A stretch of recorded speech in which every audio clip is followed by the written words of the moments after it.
বাংলাদেশ আবার কোন পথে যাচ্ছে? চারদিকে নতুন শঙ্কা। এদিকে পুরনো বন্দোবস্তে আবদ্ধ, পুরনো বন্দোবস্তের ফাঁদে বিএনপি সরকার। পুরনো বন্দোবস্তের অন্যতম বৈশিষ্ট্য হচ্ছে যারা ক্ষমতা আসে তারা ফেসিস্ট হয়ে ওঠে, যারা ক্ষমতা আসে তারা ভোট চোর হয়ে ওঠে। সবচেয়ে বড় আশঙ্কার বিষয় যে তারা ভোট চোর হয়ে ওঠে, কারণ চুরি বিভিন্ন প্রকার আছে। জনগণের আমানত ভোট চুরি করার চাইতে বড় অপরাধ আর হতে পারে না। জনগণের ম্যান্ডেট চুরি করা, এটা হচ্ছে মহা দুর্নীতি। টাকা পয়সা দুর্নীতি করার চাইতেও বড় দুর্নীতি। পুরনো বন্দোবস্ত আমরা দেখেছি, যারাই ক্ষমতা এসেছে তারা ভোট চুরি করতে চেয়েছে, তারা সুষ্ঠু নির্বাচন হতে দেয়নি, গায়ের জোরে তারা ভোট ডাকাতি করেছে। এবং বাংলাদেশে ভোট ডাকাতির ইতিহাস মূলত বিএনপির ইতিহাস। আওয়ামী লীগের চাইতে কয়েক গুণ বড় ভোট চোর বিএনপি। এটা যারা জানেন না তাদের অবগতির জন্য জানাচ্ছে। 1991 সালে বিএনপি ক্ষমতায় এসে ভোট ডাকাতি শুরু করে দিয়েছে। মাগুরার উপনির্বাচন বাংলাদেশের ইতিহাসে সবচাইতে কলঙ্কিত নির্বাচন। এটা কিন্তু বিএনপি ঘটিয়েছিল, বিএনপি ক্ষমতায় থাকতে। এবং ভোট চুরি করতে তত্ত্বাবধায়ক সরকারকে অস্বীকার করার যে রাজনীতি, এটাও সর্বপ্রথম শুরু করেছে বিএনপি। 1991 সালের যে ত্রিদলীয় বা তিন জোটের রূপরেখা, এটার সাথে মোনাফিকি করেছে বিএনপি। মোনাফিকি করে তারা বলছে তত্ত্বাবধায়ক সরকার খায় না, মাথায় দেয়। তত্ত্বাবধায়ক সরকার তারা মানে না। কেন মানে না? ভোট চুরি করবে। এক পর্যায়ে তত্ত্বাবধায়ক সরকার মানলো, আবার যখন সুযোগ পেল তত্ত্বাবধায়ক সরকার বিকৃত করে দিল। নিজেদের পছন্দের লোককে রাষ্ট্রপতিকে তত্ত্বাবধায়ক সরকার উপদেষ্টা বানালেন, ইয়াজউদ্দিনকে। কে এম হাসানকে তাকে বানালেন, দিলেন আসল জায়গায়। বিচারপতিদের বয়স বাড়ানো থেকে শুরু করে ভুয়া ভোটার তালিকা তৈরি, এরকম নানান অপরাধের সাথে বিএনপি জড়িত। আওয়ামী লীগ স্মার্টলি এগুলো করেছে। আওয়ামী লীগের ইতিহাসে ভোট চুরি শুধুমাত্র 2018 সালে, আর একবারও আওয়ামী লীগ ভোট চুরি করেনি, মেকানিজম করেছে, সেটা চুরি না। আর বিএনপি যা করেছে স্রেফ চুরি। যেমন 2014 সালে 5 জানুয়ারি ভোট চুরি হয়নি, কোনো ভোট চুরি করা লাগে না। ওখানে ভোটার বিহীন নির্বাচন হয়েছে, আলাদাভাবে সিল দেওয়ার দরকার হয়নি। কিছু সিল দিয়েছে, ওটা মহা কিছু না। 14 সালে যেটা করেছে ভোটার বিহীন, আর যে সব জায়গায় ভোট হয়েছে ওই সব জায়গায় পার্সেন্টেজটা একটু বেশি দেখিয়ে দিয়েছে। বিএনপির মতো অত আমি বলছি না যে এটা ভালো কিছু, বিএনপির চাইতে অ্যাটলিস্ট ভালো। ভোট ভয়ানক ভাবে ডাকাতি বা চুরি করেছে 18 সালে, আর রাতেই সিল মেরে দিয়েছে। এই যে রাতে বা অন্য সময় সিল মারে, এটা বিএনপির কাছে পান্তাবাদ, নিয়মিত এটা করে। 2024 সালে 7 জানুয়ারি নির্বাচন, ওখানেও বড় চুরি করা লাগে। ওখানে সিস্টেম করে এমন ভাবে ডামি নির্বাচন দিয়েছে যাতে অনেকেই ভোট দিতে গিয়েছে। এবং ওখানে কিন্তু আওয়ামী লীগের বিদ্রোহী প্রার্থীরা ইগল প্রতীকে অনেকেই জিতেছে, বিপুল সংখ্যক প্রার্থী জিতেছে। এমনকি তারা বিরোধী দল হওয়ার মতো সক্ষমতা রেখেছিল। জাতীয় পার্টির কেউ হেরেছে, কেউ জিতেছে। একদম মহা অপকর্মের নির্বাচন কিন্তু হয়নি। এই তুলনাটা দিলাম এই কারণে, ভোট চুরিতে কিন্তু আওয়ামী লীগের চাইতে বিএনপি ফার্স্ট। এটা যারা জানেন না তারা এখন জেনে রাখুন। অতএব আগামী স্থানীয় সরকার নির্বাচনে বিএনপি কি আকামটা করতে পারে যদি জনগণ প্রতিরোধ করতে না পারে, তাহলে জাস্ট ওয়েট অ্যান্ড সি যে এরা কতটা নোংরা। আমি গত বছর কয়েকটা আইনজীবী সমিতির নির্বাচন পর্যবেক্ষণ করেছি।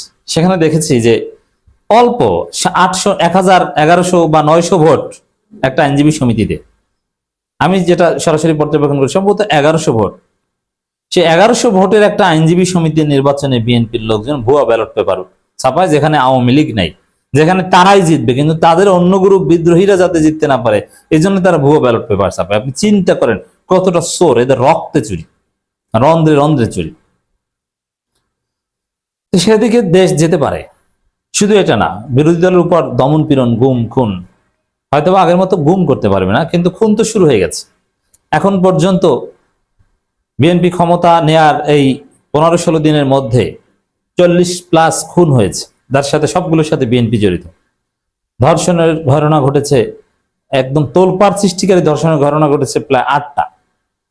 ধর্ষণের পর হত্যার ঘটনা ঘটেছে, লুটপাটের ঘটনা, চাঁদাবাজির ঘটনা, প্রত্যেক কিছু রেকর্ড আছে আমাদের কাছে।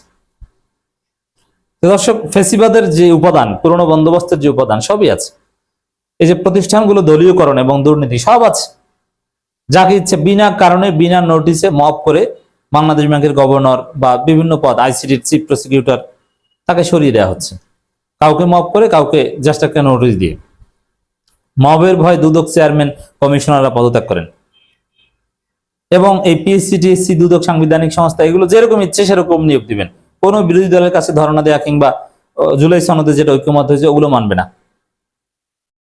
এর মানে নতুন সংবিধান এগুলো কিচ্ছু করবে না, সে ৭২ সংবিধান ওইটি ধরে রাখবে। এই পথেই তারা হাঁটছে। এর মানে পুরনো বন্দোবস্তের ফাঁদে বিএনপি চাইলে ওটা করতে, এমনকি চুপ পুকে রেখে দিচ্ছে। চিন্তা করেন, মির্জা ফখরুল বলেছে তার মেয়াদ আছে ২৮ সাল পর্যন্ত, নির্বাচন কিসে? চিন্তা করছেন বিএনপি কোন গোডাউনের মাল, তারা কি চায়, কি করছে? পুরনো বন্দোবস্তের মধ্যে আছে, এখান থেকে বের হতে পারবে না। সবচেয়ে বড় এক্সাম্পল যে চুপ পুকে সরাতে পারছে না। তো দর্শক, দেশ আবার স্বৈরতন্ত্রের দিকে যাবে কিনা সেই প্রশ্ন তৈরি হয়েছে। নাহিদ ইসলাম এই কথা বলছেন। এর মানে সেই পুরনো পথে হাঁটছে বাংলাদেশ।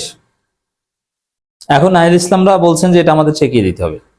তিনি বলছেন আমাদের হাতে স্লোগান দিতে হতে পারে, হাইকোর্ট না জনতা। এর মানে কোর্টকে জনগণের মুখোমুখি করে দিয়েছে। অতীতে যতবার কোন সরকার কোর্টকে জনতার মুখোমুখি করে দিয়েছে ততবার গণবিস্ফোরণ হয়েছে, গণ অভ্যুত্থান হয়েছে। আর এবার গণভোটের রায়কে কোর্টের মুখোমুখি করে দেওয়া হচ্ছে, তো নজিরবিহীন গণ অভ্যুত্থান ঘটবে। কেউ ঠেকাতে পারবে না। আওয়ামী লীগ ঘটাবে এটা, জামাত, এনসিপি তারাও ঘটাবে, এটা অনিবার্য। তো দর্শক, এই নাহিদ ইসলামের যে শঙ্কা, দেশ আবারও সেই পুরনো স্বৈরতন্ত্রের দিকে, ফেসিবাদের দিকে যাচ্ছে কিনা। হ্যাঁ, আমরা সব উপাদান লক্ষ্য করছি। আওয়ামী লীগ যা 7 বছরে করেছে, বিএনপি 7 দিনে সেটা করেছে। আওয়ামী লীগ 5 বছরে যে আকাম করেনি, বিএনপি 5 মাসে সে আকাম করে, তার চেয়ে বেশি করছে বা করবে। 5 দিনেই অঘটন ঘটিয়ে দিয়েছে। কি করবে সেটা বুঝে গেছে। বিএনপির ফরেন পলিসি ইন্ডিপেন্ডেন্ট না, আমেরিকার লোক বসানো, যিনি বাংলাদেশের নাগরিক কিনা এটা নিয়েই সন্দেহ আছে। ইহুদিদের দালাল, তার পরিবারের লোকজন ইহুদি, বিএনপি এটা বলেছে, আমরা বলিনি। তিনি এখন পররাষ্ট্রমন্ত্রী এবং ইসরায়েলকে কিভাবে সার্ভিস দিচ্ছে তা তো দেখছেন।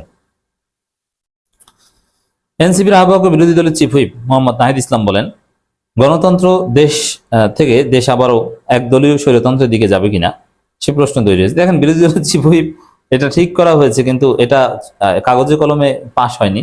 এটা সংসদ শুরু হওয়ার আগে এটা ফাইনালাইজড করা যায় না, এটা স্পিকার অনুমোদন লাগে। হোয়াট এভার, যেহেতু বিরোধী দল ঠিক করেছে, এটার ব্যর্থ হওয়ার সম্ভাবনা নেই। বাংলাদেশ ব্যাংকের স্বেচ্ছাচারী নিয়োগ, দুদক এবং বাসসের কথা উল্লেখ করে নাহিদ ইসলাম বলেন, আমাদের আরেকটি লড়াইয়ের প্রস্তুতি নিতে হবে। তবে এবার আমরা আর ভুল করতে চাই না, আমরা পূর্ণাঙ্গ প্রস্তুতি নিয়ে মাঠে নামবো। আমরা একটা গণ অভ্যুত্থান করেছি, অভ্যুত্থানের পরবর্তী করণীয় ঠিক করতে আমরা অনেক ভুল করেছি, সেজন্য আজ থেকে এই বেহাল দশা। হ্যাঁ, আমি এটাই বলি। এটার ব্যাখ্যা হচ্ছে এটা যে বিপ্লব চলমান একটা প্রক্রিয়া। 5 আগস্ট বিপ্লব শুরু হয়েছে কিন্তু শেষ হয়নি। ওটা টেস্ট ম্যাচ ছিল, ফাইনাল ম্যাচ সামনে হবে, সেই ম্যাচে আর ভুল হবে না। তবে সেই পরবর্তী যে বিপ্লব সেটা হতে পারে সাদিক কায়েম, সালাউদ্দিন আম্মার এদের হাত ধরে।